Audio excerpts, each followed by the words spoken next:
Hi, I'm Ben Kingsley. I'm Yahya Abdul-Mateen II. And we are here to interview each other. Where have I seen him before? Pretty sure he used to be a terrorist.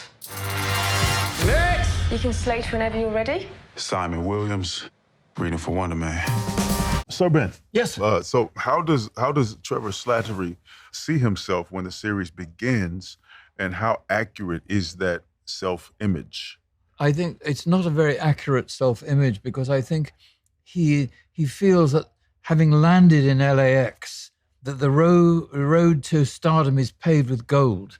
But unfortunately, he's arrested shortly after landing in LAX, and therefore his dreams of fulfilling his mum's ambition for him are dashed. How would you describe the mindset of Simon Williams at the start of the series? The mindset of Simon Williams. At the start of the series. I think at the start of the series, Simon Williams is a star. In his mind, he's a star. I think he's an underappreciated star. Wonderful. Wonderful. And, and he's also stuck trying not, he's learning how to do the job. He's a star learning how to do the job of being a star? Of a day player. Oh, I see. Yes. You know what I mean? Not to say that a day player can't be a star, but he's a star learning how to just say the line and go home. So he's like a giant squeezing into a small silhouette. Yeah, absolutely. Yes. Yeah, that's his mindset. Is it my turn? It's tough. What's one thing that the show gets right about acting?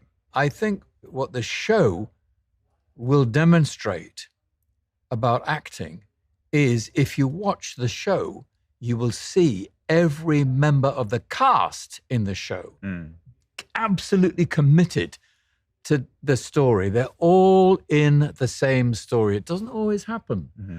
But a credit to Destin and a credit to Andrew, the writer, we are all in the same play. We're all in on the same joke, in a sense. And that says a lot about the collective nature of being an actor, and it's collaborative. Yeah, well, good luck with this one. All right. What do you think Simon misunderstands about Hollywood at the beginning of the show? I don't know, whatever someone on the outside who thinks that all you got to do is work hard and everything that you want will come true. That's not Hollywood and that's not life.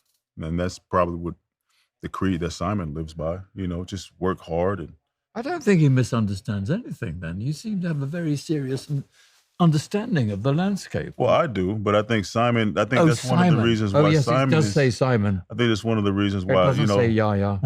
You're right. Sorry. It's so jaded and it's so angry and pent up is because he feels like he deserves it. And you can't, it's a tough town to walk around feeling like you deserve something. A sense of entitlement is a waste of time in Hollywood. Is there one acting exercise that has stuck with you since your early days, such as breathing exercises or Meisner repetition?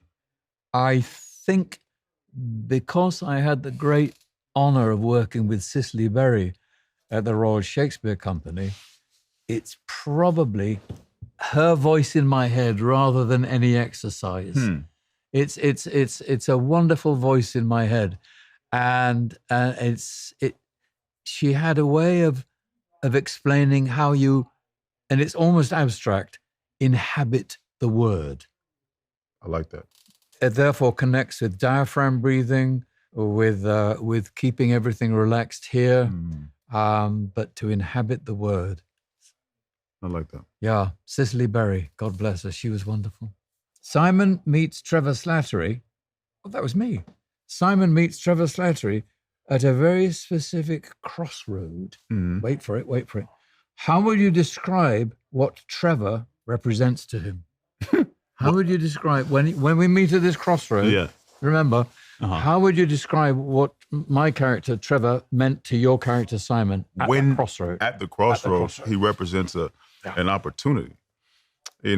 We learn that Simon is and can be opportunistic.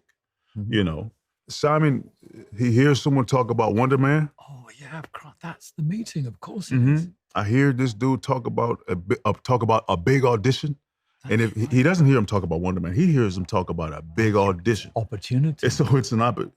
Hey, you said something in there about a big audition. What is that? Yeah. Is there anything in it for me? Yeah. You know? That's So right. he sees him as that's an opportunity. An opportunity. So the beginning of the relationship between the two characters is quite ruthless. Absolutely. It's quite ruthless. Absolutely. From both ends. And self-serving. From both ends. From both ends. Yeah, absolutely. Yeah. I think it's your turn. It is my turn. We're going all the way, all right? No, we're not. we're stalling. Yep. Okay, so without spoilers, what would you say, Trevor wants most at this point in his life? At this point in his life? To play King Lear.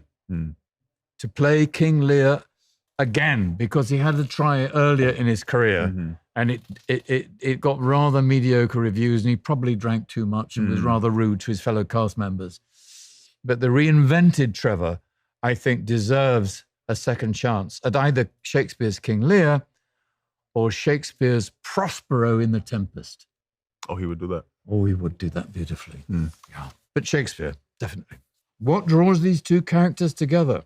And what do Simon and Trevor see in each other that no one else does? I'm glad I'm not answering that one. I don't know what Trevor sees. I haven't spent a lot of time looking through his eyes. I mean, I can, but there's a real genuine love and appreciation for acting. That's a lot. I've got friends where our friendship is based in like our acting, and we quote Shakespeare. You know what I mean? Like. The Shakespeare lines are our inside jokes. So that'll create a friendship right there. Just having that commonality. I think that's what they have in common is a real love of the craft. A real love of the craft. Yeah. Trevor becomes something of a guide for Simon. What kind of mentor does Trevor think he is? Who do you think you are? What kind of mentor does Trevor think he is? Good heaven's sake, you charlatan! Is that the read that you? Is that the read that you? What kind of mentor does Trevor think he is? I think that's benefited from the inflection you've given to it very skillfully. But honestly, I think Trevor's basically a kind man. And I'm not so sure he's a mentor, but automatically he can't help reaching out to somebody if they're about to drop off a window ledge. He just has this impulse. No. There's another way.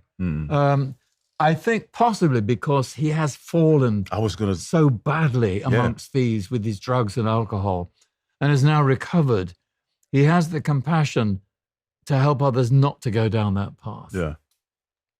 Not that Simon is ever in danger of that path, but he is in danger of the neurotic side of his preparation eat him up. Yeah. How does Simon change? Simply by sharing scenes with Trevor. I know what they're You know what that means? I know what they're attempting to say. I think it's how does he change? Oh, right. Okay, I'll reread it then. How does Simon change? Well, I think Simon goes from being opportunistic, and self-serving to someone who can and does sacrifice, and I think that's Simon's growth journey, right there. And Trevor, the friendship with Trevor is right at the center. It's right at the center of that. Simon and Trevor are both obsessed with movies and actors. What is the greatest performance of all time by an actor? Oh dear. The greatest performance of all time. The greatest by an performance actor. of all time. Probably Drury Lane, 1840, I think it was, in June.